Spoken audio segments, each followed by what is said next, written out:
So what's up guys, it's Technology back here. I recently signed up for the Insider program for Windows 11 and finally the Insider preview patch update is out for people who are in the Insider program. But due to some reasons my PC does not meet the minimum hardware requirements. I just checked out everything. I literally have secure boot available on my system. I do have TPM 2.0 access on my system. But unluckily, Ryzen 5 2400G is not a supported processor for Windows 11. But that's absolutely fine, it's just a processor after all. We still can install Windows 11. But I somehow managed to get an ISO file of Windows 11 inside a preview build, and today we are gonna install it and we are gonna check how well this one has been patched and what are the new improvements which we are gonna get. So without wasting much time, let's begin straight with the video.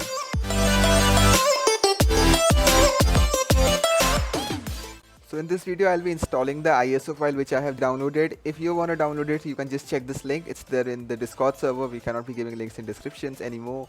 And make sure you to check the system requirements if your system meets it all or not. If your system is capable, you are good to go. Otherwise it's not recommended to install because it might break your system.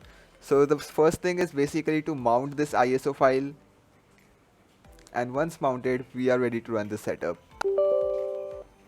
You of course can create a bootable USB out of it, but I would like to continue with my existing settings. All my system files to be placed right here, just the Windows will be upgraded just like any other Windows update. So the system compatibility test has been successfully passed by the setup, which means it's absolutely safe to install it on my system. So here it's ready to be installed. It will install Windows 11 Pro and the personal files, apps and all the settings will be maintained just like what I have right now. So I'll just hit install and within a few minutes the installation begins, and all we need to do is to just sit idle until it's completed.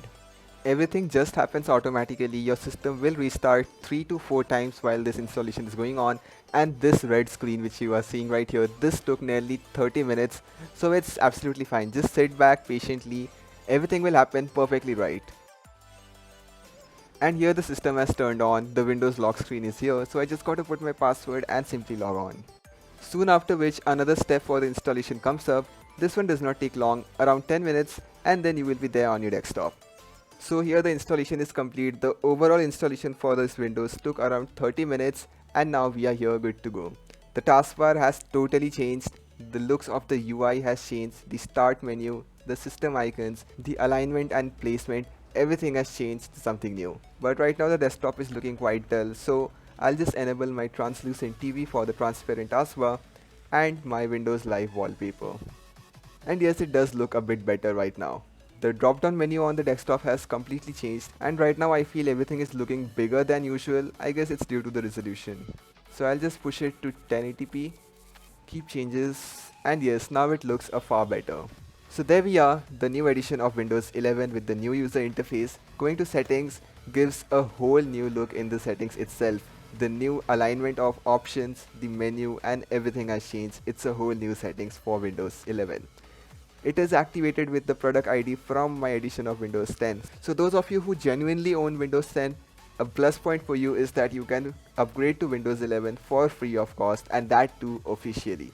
So Windows is activated, the system is all set and ready for use, and nothing of our previous data has been deleted. 15 GB was free, and after the installation 15 GB is still free, including all my applications which I had previously installed on my system.